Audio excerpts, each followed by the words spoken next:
These are the top 10 bosses in Terraria. At number 10 is Skeletron. Dodging this boss can prove to be a bit of a challenge, but then again, it is pretty easy to get the hang of. Conveniently, Skeletron provides access to the dungeon when defeated. That's a big deal, as the dungeon is where you get the mechanic NPC. You can also find the Miramasa sword for crafting a piece of the Zenith. There are still many other good items in the dungeon, but I won't go over them now. Additionally, near the end of hard mode, if the dungeon still exists and the necessary bosses are defeated, then this enables the lunatic cultists to spawn. This is very important because their defeat is necessary for progression to endgame. Skeletron's defeat also causes the clothier NPC to move in, who allows you to get a familiar clothing set that hides armor or clothes you put underneath it. So you can maintain your character's original look pretty easily. Nice. Now for his drops. Skeletron drops Chippy's couch. I mean, who doesn't want Chippy's couch? It's literally a reference to the most popular Terraria YouTuber there is, HayHay-Gaming. Plus, it's just a cool looking couch. If it weren't for this item, I would not think Skeletron has that many particularly good or interesting drops, but that's just my opinion. Up next, at number 9, the Eye of Cthulhu. This, at least for most people, is the first Terraria boss that they ever fight. For that, it is already an extremely important boss in this list. Once it's defeated, the Dryad can spawn. The Dryad sells sunflowers, so you no longer have to search the world for them. She also sells planter boxes, allowing you to start a farm more easily. This boss is typically not required for progression, but its drops can be extremely helpful. The Shield of Cthulhu can be considered a must-have, giving you the ability to dash, which allows you to quickly dodge or bump into enemies for a pretty big chunk of damage.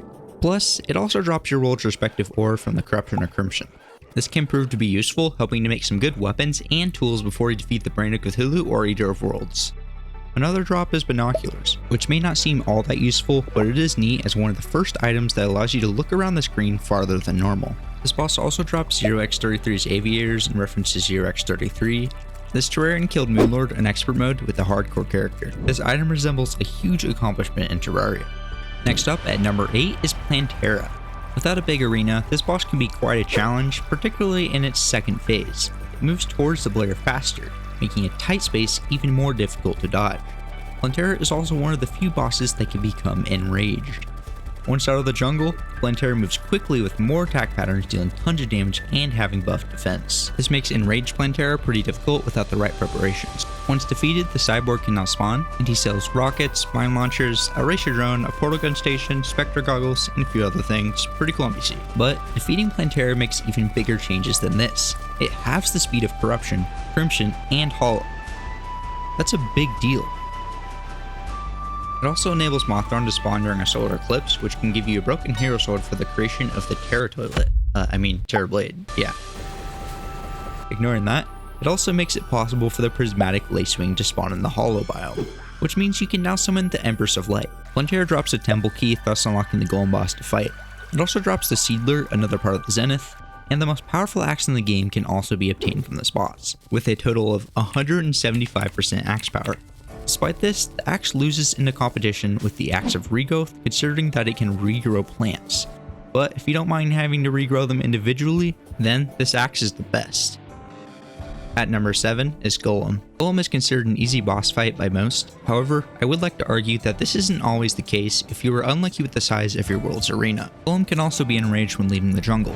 This change is actually pretty minor, which basically means fighting elsewhere is a breeze, so it is easy in that particular case. While not the most difficult of bosses, Golem is still a cool fight, like how its head has laser eyes. After this boss fight, the Steampunker now sells really good steampunk wings, which are still outclassed by Fishron wings, but good nevertheless. Golem's defeat also spawns the cultist at the dungeon, which summons the lunatic cultist when killed. Martian probes also start spawning, which means you can start the Martian invasion for a pretty cool alien event.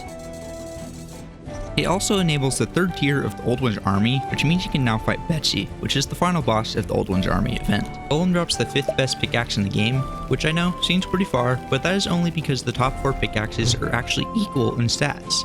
Some may say that the Shroomrite Digging Claw is the best, but it is lacking most in pickaxe power.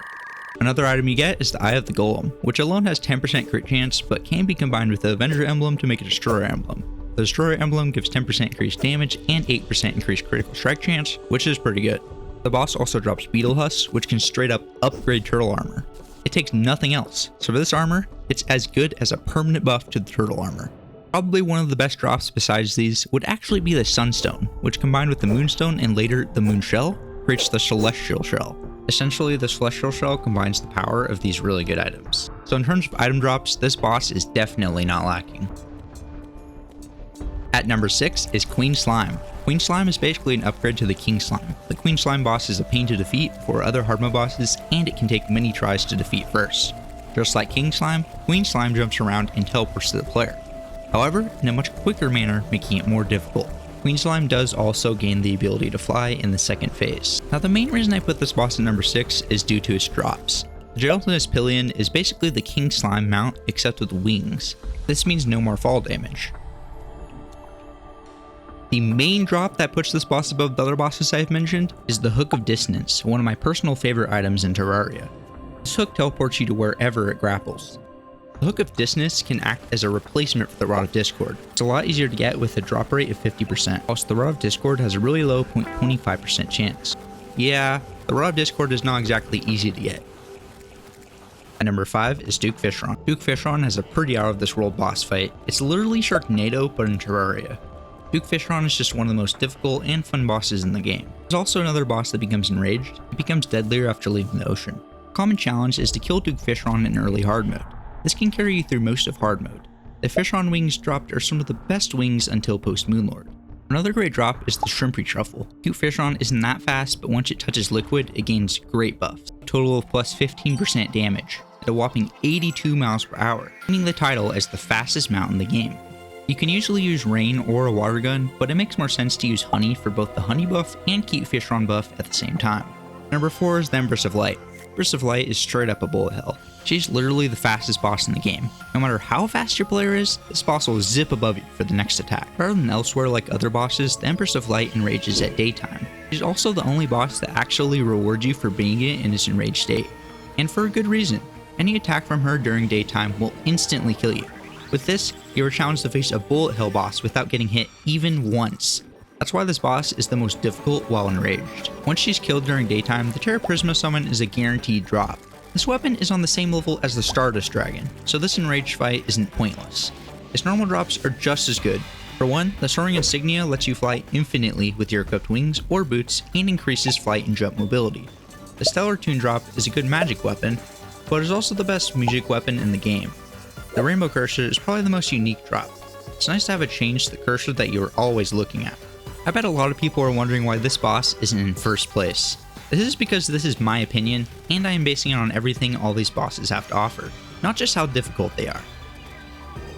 At number 3 is the Wall of Flesh. I know it seems weird that a pre-hard mode boss is better than all those other hard mode bosses. Well, I have my reasons. It is actually pretty difficult if you don't use Beast Stuff or the Night's Edge. An incredibly important thing is that after this boss dies, it changes the whole world as you know it. Everything is permanently more difficult, through more biome spread, and there are many more bosses to fight.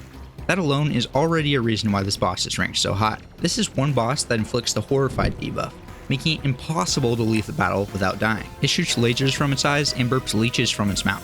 Disgusting, but cool at the same time. You basically can't escape this boss without killing it. Unlike any other boss, it drops items in a Demonite or Crimtane brick box upon death. This prevents items from falling into lava. The most important drop by this boss is the Demon Heart. This can only be used once, but is a major improvement, allowing you to have one more accessory slot permanently. This is literally a game changer. Another great drop is Emblems, with a lot of damage you can achieve. Lastly, the Pawn Hammer, which allows you to obtain new ores for progressing by breaking altars. Number 2 is the Lunatic Cultist. Once defeated, the Celestial Pillars spawn, which summons Moonlord after they are killed. Most players think that this is a pretty tough boss, and I would agree.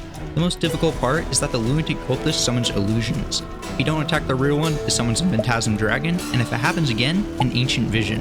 Now, the Lunatic Cultist really only has one major item that is dropped, that being the Ancient Manipulator. This station allows you to craft many endgame things with fragments and luminite bars. This means you can craft a lot of the best things in the game because of this boss. Also, you can craft some sick new dyes. Before I move on to the final, number 1, I want to mention a few bosses that I decided not to rank on the list. First, the King Slime. It can drop a slime saddle, which means you can fall much faster, and besides boss slimes, the Royal Gel drop makes all slimes friendly, which can be a game changer. If I did rank this boss, it would most likely be ranked at number 11 because it isn't really that helpful of a side boss to defeat, although I do usually get them out when I play. The other two bosses I didn't add are the Brain of Cthulhu and Eater of Worlds. They would more likely be between 4 and 5 if I did. These are pretty important bosses to defeat, but in terms of progression and item drops, they're honestly just too similar to rank individually. The Worm Scarf reduces damage taken by 17%, and the Brain of Confusion has a set chance to confuse enemies, dodge an attack, and temporarily increase critical strike chance. These two items are about as equal as the twins in how useful they actually are. That is why these bosses would both be the same ranking if I did rank them. Now for the boss at first place. It's Moonlord. You probably guessed it. This one seems kinda obvious and a bit of an unfair fight. Most bosses can barely even compete with this boss. It has the most pixels out of any boss in the whole game. It also marks the end of boss progression and the end of the game for a lot of people. Interestingly, Moonlord actually exists behind walls, being the only boss that acts more like a background object. Even the boss fight is the coolest out of all the bosses. The most deadly and well-known attack is the Phantasmal Death Ray. This ray is essentially a death sentence if you get caught in it. There are still a lot of other attacks that are weaker in comparison though. If it weren't for the Empress of Light being able to one-shot in daytime, Moonlord would be the most powerful always. Killing Moonlord also enables more items to change in Shimmer, like the Contaminator, Rod of Discord, and Bottomless Water Bucket. Plus, Moonlord himself actually drops some of the best stuff in the game. The Celestial Starboard replaces all wings and stats, the Gravity Globe allows you to flip gravity at will, it drops Luminite, the best ore in the game, Moonlord drops the last two weapons needed to make the Zenith. There's also another upgrade to the Mega Shark, instead being a dolphin. He drops the best magic weapon, which literally shoots a laser. He drops the Rainbow Crystal Staff, a great sentry weapon. The MK2 drop has cooler fireworks than the MK1. But the most epic drop of all is a straight up portal gun. So obviously, with all this, the Moonlord is the best boss in the game. Anyone who objects me is wrong. No, not really. If you have a different opinion, go ahead and say what you think in the comments. But wait, there's still one last boss, at rank 0. No, I'm just kidding, this is a bonus boss. It's barely even considered one boss. The boss you didn't know you were waiting for, Mechdusa. This boss is exclusive to the For the Worthy and get Fixed Boy seeds. You simply summon him with Ockram's Razor, and voila! You successfully summoned all 3 mechanical bosses as one. This is not only exclusive to these seeds, but it is also the only way to fight the mechanical bosses on these seeds. So it puts up quite a challenge.